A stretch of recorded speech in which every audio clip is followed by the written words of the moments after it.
Tech food වලින් අපි ආහාර තාක්ෂණයේ වැදගත් දේවල් පිළිබඳව කතා කරනවා. මයික්‍රෝග්නිසම්ස් එහෙම නැත්නම් ශුද්‍රජීවීන් ආහාර නිෂ්පාදන ක්‍රියාවලියේදී වැදගත් වෙනවා වගේම ආහාර නරක වීම සඳහා බලපෑමක් ඇති කරනවා. ඒ විතරක් නෙමෙයි අපිට විවිධ ආසාත්මිකතා ඇති කිරීම සඳහා මේ ශුද්‍රජීවීන් හේතු වන අවස්ථාවන් තියෙනවා. ඉතින් ආහාර නිෂ්පාදන ක්‍රියාවලියේදී ආහාර නරක වීමට සහ විවිධ ආසාත්මිකතා ඇති කරන ශුද්‍රජීවීන් විනාශ කිරීම සඳහා භාවිතා කරන එක් ක්‍රමවේදයක් තමයි උෂ්ණත්වය. ඉතින් කොහොමද මේ උෂ්ණත්වය භාවිතා කරලා මේ ශුද්‍රජීවීන් විනාශ කිරීම සිදු කරන්නේ? අද අපි ඒ පිළිබඳව කතා කරමු.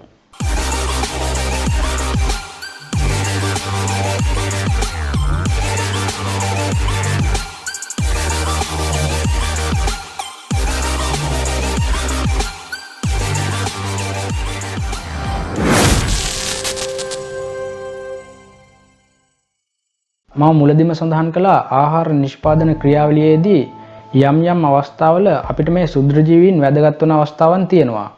උදාහරණ විදිහට යෝගට් නිෂ්පාදනය කිරීමේ ක්‍රියාවලිය ගන්න පුළුවන්. මේ ක්‍රියාවලිය සඳහා ශුද්‍රජීවීන් වැදගත් වෙනවා. ඒ වගේම ආහාර නරක වීම සඳහා බලපාන ශුද්‍රජීවීන් ඉන්නවා. ඒ විතරක් නෙමෙයි විවිධ ආසාත්මිකතා ඇති කරන ශුද්‍රජීවීන් ඉන්නවා. ඉතින් මේ ශුද්‍රජීවීන් විනාශ කිරීම සඳහා අපි විවිධ ක්‍රමවේදයන් භාවිතා කරනවා. ඒ වගේම එක් ක්‍රමවේදයක් තමයි උෂ්ණත්වය භාවිතා කරලා මේ ශුද්‍රජීවීන් විනාශ කිරීම. උදාහරණ විදිහට පැස්ටරයිස් කිරීම, ස්ටෙරිලයිස් කිරීම මෙන්න මේ වගේ දේවල් ගන්න පුළුවන්. අපි හිතුවොත් පළතුරු බීම නිෂ්පාදනය කිරීමේදී අපි උෂ්ණත්වය භාවිතා කරලා මේ ශුද්‍රජීවීන් විනාශ කිරීම සිදු කරනවා. ඒ වගේම වීදුරු ඇසුරුම් වල එහෙම නැත්නම් මෙටල් කෑන් වල ආහාර ඇසුරුම් කිරීමේදීත් උෂ්ණත්වය භාවිතා කරලා මේ ශුද්‍රජීවීන් විනාශ කිරීම අපි සිදු කරනවා. ඉතින් ඔයාලා දන්නවා ඇති විවිධ ආහාර ද්‍රව්‍ය නිෂ්පාදනය කිරීමේ ක්‍රියාවලීන් වලදී විවිධ උෂ්ණත්වයන් භාවිතා කිරීම සිදු කරනවා. උදාහරණ විදිහට සෙල්සියස් අංශක 80 විනාඩි 15ක්. එහෙම නැත්නම් සෙල්සියස් අංශක 65 විනාඩි 20ක්. සෙල්සියස් අංශක 70 විනාඩි 15ක්. එහෙම නැත්නම් සෙල්සියස් අංශක 121 විනාඩි 20ක් හෝ විනාඩි 15ක්. මේ වගේ විවිධ කාල පරාසයන් සහ විවිධ උෂ්ණත්ව පරාසයන් දක්වලා තියෙනවා. ඉතින් කොහොමද මේ උෂ්ණත්වයන් සහ විවිධ කාල පරාසයන් අපි තීරණය කරන්නේ? මේ සඳහා බලපාන සාධක මොනවාද? ඉතින් යම්කිසි process එකක time එක calculate කිරීම සඳහා විවිධ සාධක බලපානවා. උදාහරණ විදිහට heat penetration data, ඒ වගේම thermal resistant characteristic of microorganisms. මෙන්න මේ වගේ විවිධ හේතු සාධක බලපානවා. ඔයාලට මතක ඇති මම ආහාර විද්‍යාව සහ ආහාර තාක්ෂණය පිළිබඳව හැඳින්වීම සිදු කරනකොට සඳහන් කළා ආහාර විද්‍යාවේදී food scientists මේ අපිට අවශ්‍ය data එහෙම නැත්නම් අපිට අවශ්‍ය information generate කිරීම සිදු කරනවා.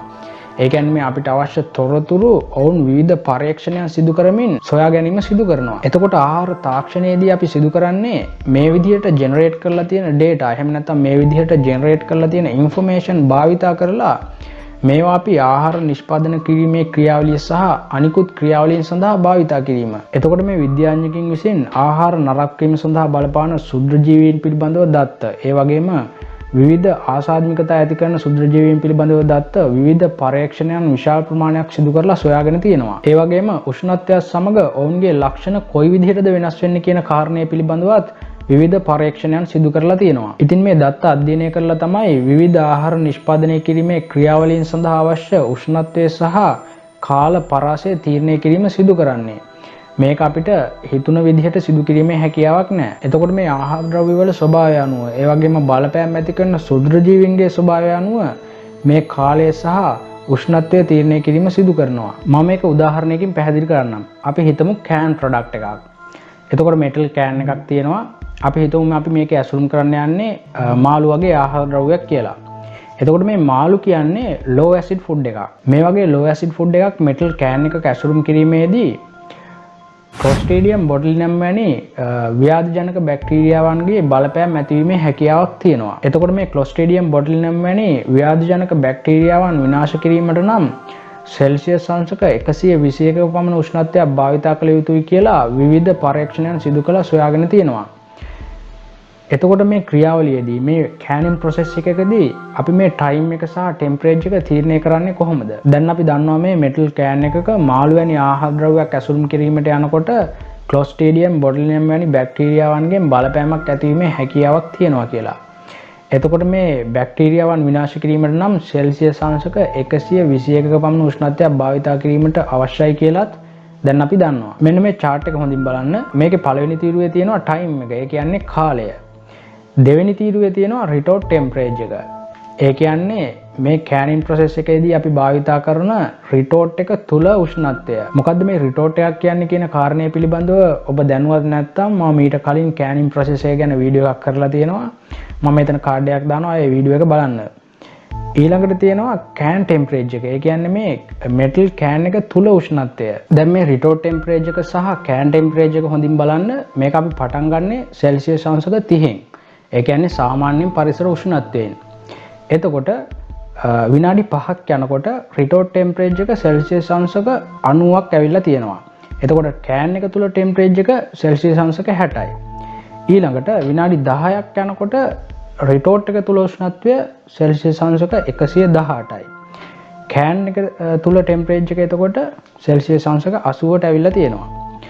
මේ විදිහට විනාඩි 11ක් යනකොට retort එක තුල උෂ්ණත්වය සෙල්සියස් අංශක 121ට ඇවිල්ලා තියෙනවා. එතකොට can එක තුල උෂ්ණත්වය සෙල්සියස් අංශක 90යි. මෙන්න මේ retort එක තුල උෂ්ණත්වය සෙල්සියස් අංශක 121 දක්වා වැඩි වීමට යන කාලය අපි කියනවා come up time එක කියලා. ඊළඟට දැන් retort එක තුල උෂ්ණත්වය සෙල්සියස් අංශක 121ක් වුණාට වැඩක් වෙන්නේ නැහැ. මොකද product එක තියෙන්නේ ඒ කියන්නේ මේ මාළු තියෙන්නේ metal can එක තුල. එතකොට මේ metal can එක තුල උෂ්ණත්වය සෙල්සියස් අංශක 121 දක්වා වැඩි වෙන්න ඕනේ. එතකොට මේ chart එක බලපුවාම ඔයාලට පේනවා ඇති විනාඩි 12ක් යනකොට retort එක තුල උෂ්ණත්වය සෙල්සියස් අංශක 121යි. එතකොට can එක තුල උෂ්ණත්වය සෙල්සියස් අංශක 100යි. විනාඩි 13, 14, 15 යන කාලයන් තුල retort එක තුල උෂ්ණත්වය අපි සෙල්සියස් අංශක 121 පවත්වා ගැනීම සිදු කරනවා. එතකොට විනාඩි 15ක් ගත වෙනකොට තමයි can එක තුල temperature එක 121 දක්වා වැඩි වීම සිදු වෙලා තියෙන්නේ. දැන් ඔයාලට මතක ඇති මේ ක්‍රියාවලියේදී ව්‍යාධිජනක බැක්ටීරියාවන් විනාශ කිරීම සඳහා සෙල්සියස් අංශක 121ක උෂ්ණත්වයක් තමයි අපිට ලබා දීමට අවශ්‍ය වෙලා තිබුණේ. දැන් මේ can එක තුල temperature එක 121 දක්වා වැඩි වෙලා තියෙනවා. ඒ සඳහා විනාඩි 15ක කාලයක් ගත වෙලා තියෙනවා. එතකොට අපි තීරණය කරනවා මේ ක්‍රියාවලිය සඳහා විනාඩි 15ක කාලයක් උෂ්ණත්වය ලබා දිය යුතුයි කියලා. එතකොට විනාඩි 16ක් යනකොට retort එක තුල උෂ්ණත්වය සෙල්සියස් අංශක 120 දක්වා අඩු වෙලා තියෙනවා. ඒ වගේම can temperature එකත් 120 දක්වා අඩු වෙලා තියෙනවා. මේ විදිහට ක්‍රමයෙන් retort එක තුල උෂ්ණත්වය සහ can එක තුල උෂ්ණත්වය අඩු කිරීම සිදු කරනවා. මේකට අපි කියනවා cooling step එක කියලා. මේක අපි ප්‍රස්ථාරයකට ගත්තොත් මෙන්න මේ විදිහට තමයි බලා ගන්න පුළුවන් වෙන්නේ.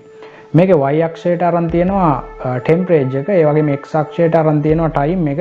එතකොට ඔයාලට පේනවා ඇති මේක පටන් ගන්න මේ process එක පටන් ගන්න සෙල්සියස් අංශක 30න් මේකේ උෂ්ණත්වය සෙල්සියස් අංශක 121 දක්වා ක්‍රමයෙන් වැඩි කිරීම සිදු කරනවා. මේකට අපි කියනවා come up time එක කියලා. එතකොට මේ සඳහා ගත වෙලා තියෙනවා විනාඩි 11ක කාලයක්. ඊළඟට විනාඩි 11 සිට විනාඩි 15 දක්වා holding time එක. ඒ කියන්නේ අපි මේක සෙල්සියස් අංශක 121 උෂ්ණත්වයේ විනාඩි 15ට යනකම් hold කර ගැනීම සිදු කරනවා. ඊළඟට මේක ඉමීඩියට්ලි අපි කූල් කර ගැනීම සිදු කරනවා. මේ ප්‍රස්ථාරයෙන් ඔයාලට පැහැදිලි ඇති අපි මේ උෂ්ණත්වය ලබා දීමේ කාලය කොයි විදිහටද තීරණය කරන්න කියන කාරණය.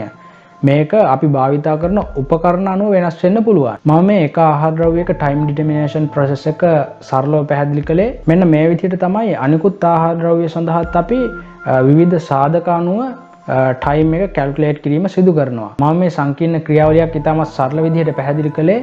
කොහොම වුණත් ආහාර නිෂ්පාදනය කිරීමේ ක්‍රියාවලියේදී සුදුරුජීවීන් විනාශ කිරීමට අවශ්‍ය උෂ්ණත්වය සහ කාලය අපි හරියට කැල්කියුලේට් කිරීම සිදු කරන්න ඕනේ. එහෙම නැති වුණොත් මේ ක්‍රියාවලිය හරියට සිදු වුණේ නැත්නම් සුදුරුජීවීන් විනාශ කිරීමේ ක්‍රියාවලිය අපිට හරියට සිදු කර ගැනීම හැකියාවක් නැහැ. එහෙම වුණොත් ආහාර නරක වීමේ ක්‍රියාවලිය සහ විවිධ ව්‍යාධිජනක බැක්ටීරියාවන් වර්ධනය වීමේ ක්‍රියාවලිය සිදු වෙන්න පුළුවන්. මීට අමතරව ආහාර නරක වීම සඳහා බලපාන සුදුරුජීවීන් සහ ව්‍යාධිජනක සුදුරුජීවීන් විනාශ කිරීම සඳහා බලපාන තාක්ෂණික කරුණු ගොඩක් තියෙනවා.